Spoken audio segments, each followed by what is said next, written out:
I knew my husband was cheating when he started going to the gym. Not occasionally, like normal people trying to get in shape, but obsessively, religiously, 5 days a week at 6 in the morning, like his life depended on it.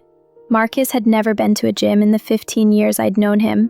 He'd always said exercise was for people with too much time and not enough real problems. But suddenly, at 42 years old, he was buying protein powder and athletic wear and coming home with that post-workout glow that had nothing to do with endorphins and everything to do with whoever he was meeting there. I didn't confront him right away. I watched. I waited. I became a detective in my own marriage, checking receipts and tracking mileage and noticing the way he showered before coming home instead of after, the way he bought new cologne, the way he tilted his phone away from me when he texted, all the cliches of infidelity playing out in my living room like some sad movie I couldn't turn off. I finally followed him on a Thursday morning, watched him drive past our neighborhood gym and keep going for 20 minutes to a different part of town, to a yoga studio I'd never heard of. I sat in my car across the street and waited. 45 minutes later, he came out with a woman. She was younger than me. They always are, aren't they? Probably early 30s, with that effortless beauty that comes from not yet understanding how quickly it fades.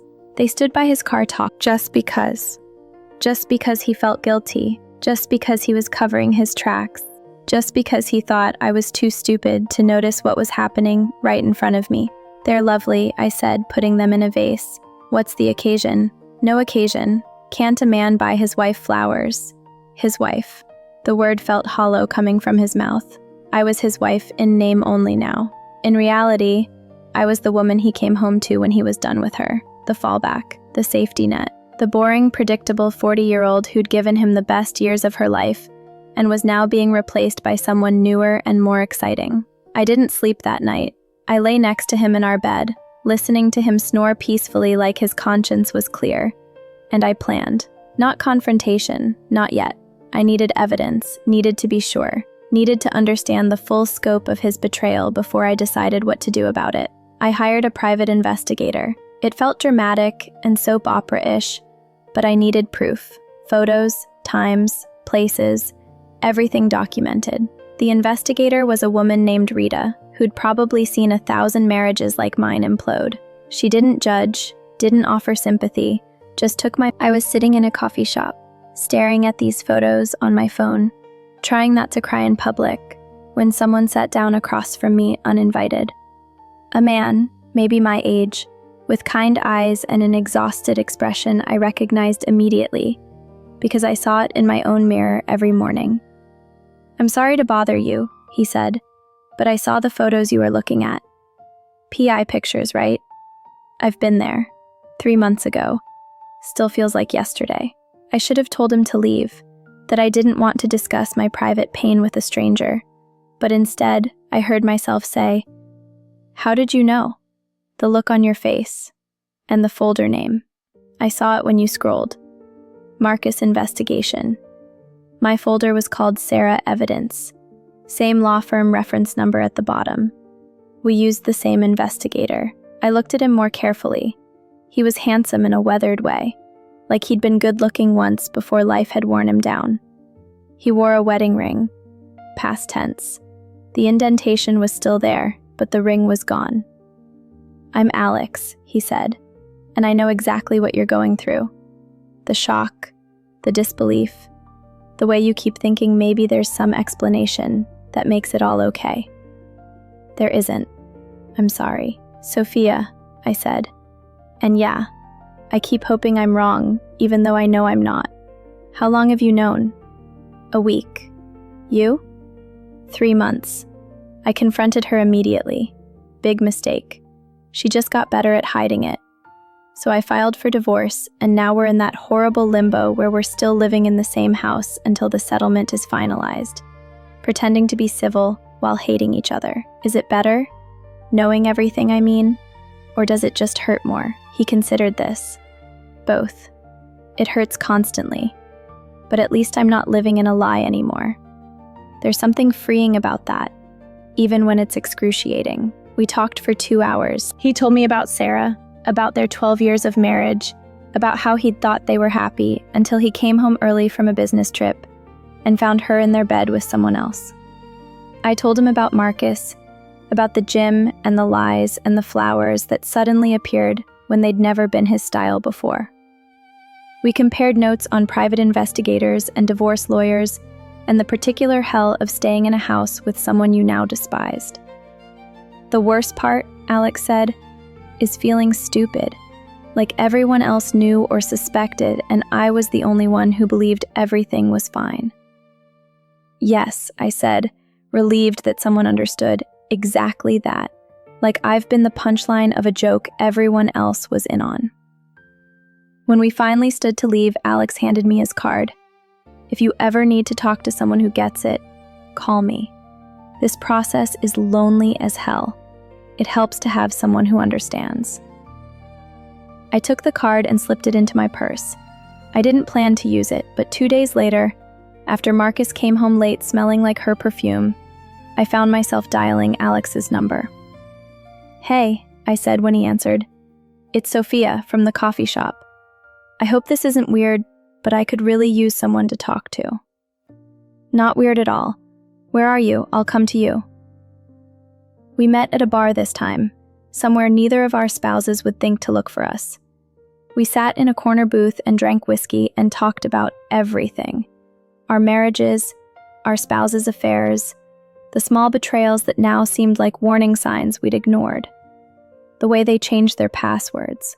The way they started picking fights to justify staying out later.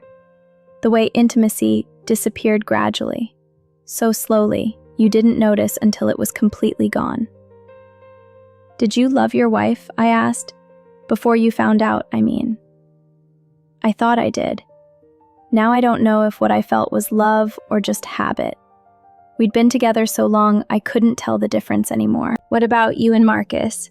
"Same. I think we stopped being in love years ago and just didn't want to admit it. We were comfortable. Comfortable isn't passion, but it's not nothing either. Or it wasn't nothing. Now it feels like less than nothing." "Have you confronted him yet?" "No. I keep chickening out. Part of me wants to see how long he'll keep lying. Like it's a test of his character he doesn't know he's taking." "He's already failed that test," Alex said gently. "Confronting him won't make him fail more. It'll just give you agency in what happens next." "What if I'm not ready for what happens next?" "Nobody's ready. You do it anyway because the alternative is staying in this limbo forever." We talked until the bar closed. When we walked out to our cars, Alex hugged me goodbye, and I held on longer than I should have. He felt solid and real and safe in a way nothing else in my life did anymore. When we pulled apart, there was a moment where we just looked at each other, and I saw my own pain reflected in his eyes. "Thank you," I said, "for understanding." "Anytime," he replied. "Seriously, call me whenever you need to."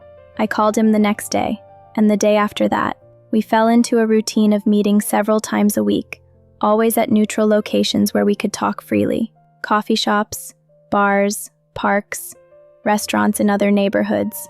We became each other's support system, the only people who fully understood what we were going through. Somewhere in those conversations, we stopped talking only about our spouses and started talking about ourselves, our childhoods, our dreams, the things we'd given up to maintain our marriages.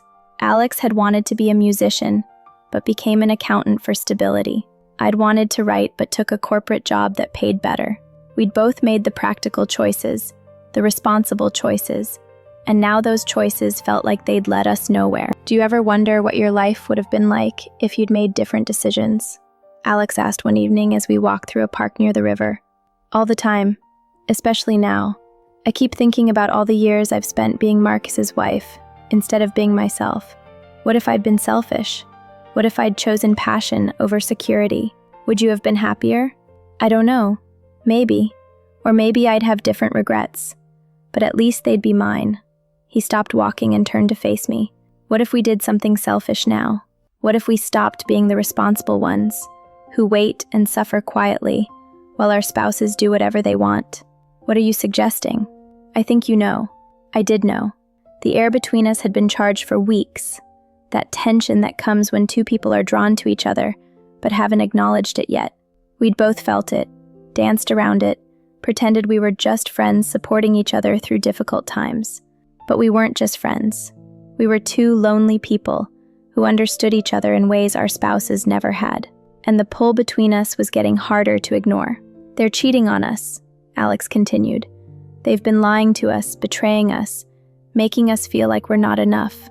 Why should we be faithful to people who aren't faithful to us? Because two wrongs don't make a right? Maybe not. But maybe two hurting people can help each other feel whole again, even temporarily." "This is a bad idea," I said, but I was already leaning toward him. "Probably the worst," he agreed, and then he kissed me. It wasn't like kisses in movies, dramatic and passionate and world-changing. It was gentle and sad, and tasted like the whiskey we'd been drinking. But it was also honest in a way nothing in my life had been for months. We weren't lying to each other. We weren't pretending to be something we weren't. We were just two broken people, seeking comfort in shared pain. We ended up at his apartment. Sarah had moved in with her affair partner, so he had the place to himself. Everything about it felt strange and illicit and wrong, and also somehow inevitable. We'd been heading toward this moment since we met in that coffee shop. Two betrayed spouses finding solace in each other's arms, seeking revenge or healing or just something that felt real. Afterward, lying in his bed, I felt a complicated mix of emotions. Relief that someone still wanted me, still found me desirable after Marcus had made me feel invisible. Guilt because regardless of what Marcus had done, I'd now done it too. Sadness because this wasn't love. It was mutual comfort, shared trauma manifesting as physical intimacy. "Are you okay?" Alex asked, running his hand through my hair. "I don't know what I am." "Regrets?" "Not exactly. More like I don't recognize myself. A month ago, I'd never have done this. I was the faithful wife who believed in marriage vows and working through problems. Now I'm sleeping with someone who isn't my husband. You're also still married to someone who's been sleeping with someone else for months. The difference is you knew what you were doing was a betrayal. He's been lying to himself and you the whole time. Does that make it better?" "No, but it makes it understandable. We were both cheaters now, both liars, both people who'd stepped outside our marriage vows. The only difference was, he'd done it first." "Have you thought about what you want?" Alex asked one night as we lay tangled in his sheets. "Long term, I mean. Are you going to divorce him?" "Yes, I think so. I just need to figure out the logistics. We have a house, joint accounts, 15 years of shared life to untangle. And us? What are we?" I've been dreading this question.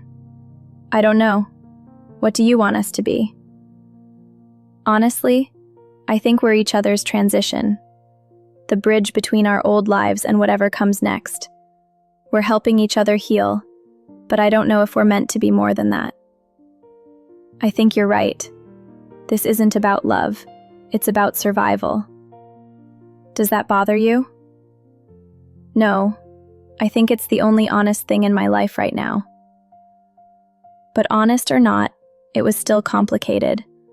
The longer I carried on with Alex, the guiltier I felt. Not guilt toward Mark. Work emergency.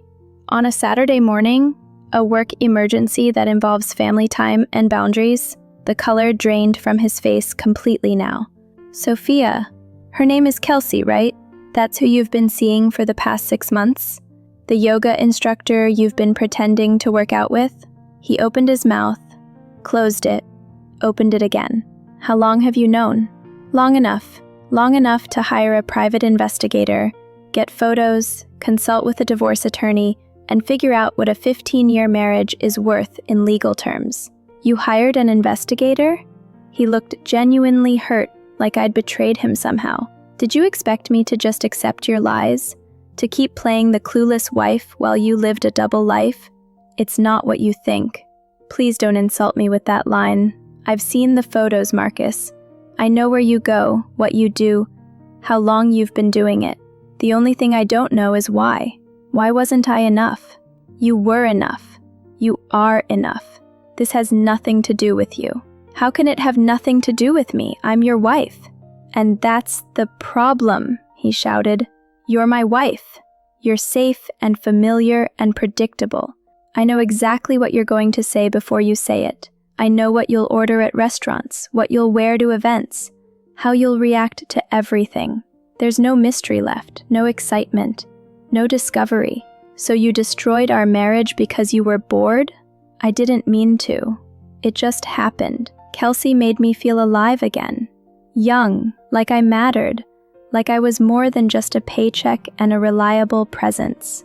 I made you feel like that once, when we first met, but I got old and boring, right? I became the safe choice, the comfortable option, the woman who stayed while you looked for something better. That's not fair. None of this is fair. You made vows to me, Marcus, for better or worse, in good times and bad. You promised to be faithful, and you broke that promise. You don't get to talk to me about what's fair. What do you want from me? An apology? Fine, I'm sorry. I'm sorry I hurt you. I'm sorry I wasn't strong enough to resist temptation. I'm sorry our marriage wasn't enough for me. I want a divorce. The words hung in the air between us. He looked shocked, like despite everything, he'd assumed I'd forgive him eventually, that we'd go to counseling and work through it, and stay together because that's what we'd invested 15 years in doing. Sophia, please, let's talk about this. We can fix this. There's nothing to fix. You broke something that can't be repaired. I'll end things with Kelsey. Right now, I'll call her and tell her it's over. We can start fresh, rebuild trust. I don't want to rebuild trust with you. I don't want to spend the next years of my life wondering if you're really at the gym or really working late. I don't want to be the woman you settle for because your affair ended badly. You're not a settlement. I love you. No, you don't. You love the idea of me, the wife-shaped person who makes your life comfortable. But you don't love me, the actual person I am. If you did, you wouldn't have needed Kelsey. He sat down heavily at the kitchen table, head in his hands. What if I told you I wasn't the only one who's been unfaithful? My heart stopped. What? I know about Alex. The floor seemed to tilt beneath me. You did it because you were selfish and bored. Does the motivation really matter? We both cheated. We both broke our vows. At least I can admit that I made a mistake. Can you? Could I? Was Alex a mistake? I thought about our time together, the conversations, the comfort, the way he made me feel seen after months of invisibility. It wasn't love, but it had been healing in its way. A reminder that I was still a person who deserved affection and attention and desire. Alex was a symptom of what you'd already broken, I said finally. He didn't cause our marriage to end. You did, months before I even met him. So that's it? You're just going to leave? Yes. And be with Alex? No. Alex and I both know what we were to each other. We're not building a future. We're just helping each other survive the present. Marcus stood up, walked to the window. I never meant for any of this to happen. Nobody ever does. That's what makes it a choice, not an accident. You chose Kelsey. I'm choosing to leave. We've both made our decisions. I don't accept this. I don't accept that 15 years of marriage can just end because we've both made mistakes. Then you'll have to learn to accept it. Because I'm done, Marcus. I'm done being your safety net while you look for excitement elsewhere. I'm done playing a role in a marriage that exists only on paper. I'm done. I walked upstairs and started packing. Marcus followed, still trying to change my mind, still offering solutions and promises and explanations. But I wasn't listening anymore. I'd heard everything I needed to hear. We'd both betrayed each other, both sought comfort elsewhere, both broken the trust that marriage requires. The difference was, I could live with what I'd done. I'd made peace with becoming someone I didn't recognize, because that person had been necessary for survival. But I couldn't live with him anymore. Couldn't look at him without seeing Kelsey. Couldn't trust anything he said. Couldn't imagine a future where this pain didn't define us. I finished packing and called Alex. Can I come over? Something happened. Of course, always. When I got to his apartment and told him what had occurred, he looked stricken. He knew, this whole time, apparently, had his own investigator following me, while I had mine following him. We were both playing the same game, just on different teams. I'm sorry. I know this doesn't make things easier. Actually, it does. Now I don't have to feel guilty about us. He has no moral high ground. We're equals in our betrayal. Are we still betrayers if we betrayed people who betrayed us first? Philosophically, I have no idea. Legally, probably doesn't matter. Emotionally, I sat down on his couch, exhausted. I think we're all just people who made bad choices in response to bad situations. Alex sat beside me. What happens now? Divorce for both of us, I guess. New lives. Starting over in our 40s. Scary. Terrifying. Are we going to keep seeing each other? He asked carefully. I thought about it. Really thought about it. Alex had been there for me when I needed someone, had understood my pain in ways nobody else could. But our relationship was built on shared trauma, not genuine compatibility. We'd bonded over what had been done to us, not over who we actually were. That was a foundation for friendship, maybe, but not for love. I don't think so, I said gently. We helped each other through an impossible time, but I think if we keep seeing each other, we'll just be reminders of the worst parts of our lives. We need to heal, and we can't heal if we're still standing in the wound. He nodded slowly. I think you're right. I care about you, but you're tangled up with Sarah and the divorce and all this pain. It's hard to separate you from that. Same. When I think about you, I think about Marcus and Kelsey and betrayal. That's not fair to either of us. So this is goodbye? I think it has to be. We held each other for a long time, two people who'd found solace in shared suffering, but knew that wasn't enough to build something lasting. When I left his apartment that night, I felt lighter somehow, like I'd been carrying the weight of everyone's betrayals, Marcus's, mine, Sarah's, Kelsey's, and had finally set it down. The divorce proceedings were ugly.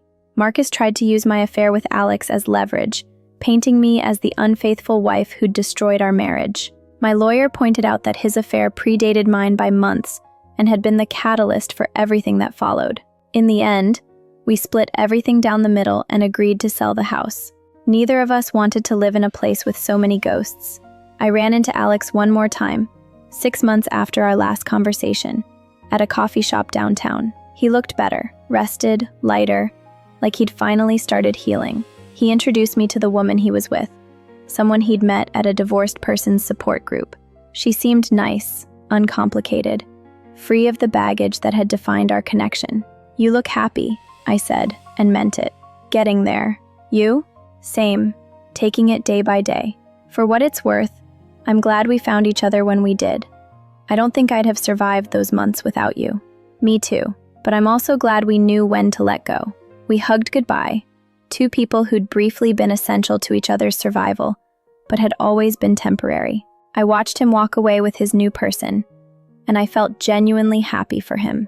We'd given each other what we needed at exactly the right time, and then we'd been brave enough to recognize when that time had passed. I'm 42 now, 2 years past my divorce from Marcus. I heard through mutual friends that he and Kelsey broke up. Apparently the affair was exciting when it was forbidden, but lost its appeal once it became his actual life. He's dating someone new now, someone age-appropriate and stable. I hope he's learned something from all this. I hope he's become a better person, but mostly, I don't think about him at all anymore. I write now. I took that corporate job money and bought myself 2 years to figure out if I actually have talent or just dreams. I'm working on a novel about marriage and betrayal, and the ways people hurt each other not from malice but from fear. It might be terrible, it might never get published, but it's mine, and that matters more than success. I date occasionally, though it's hard to trust after everything that happened. I'm learning to recognize red flags earlier, to listen to my instincts, to value honesty above everything else. The right person will come along eventually, or they won't. Either way, I'm okay. I've learned I can survive on my own, that being alone is better than being with someone who makes you feel invisible. Sometimes I think about those months with Alex and whether what we did was justified. We cheated on people who'd cheated on us. Does that make us equally guilty?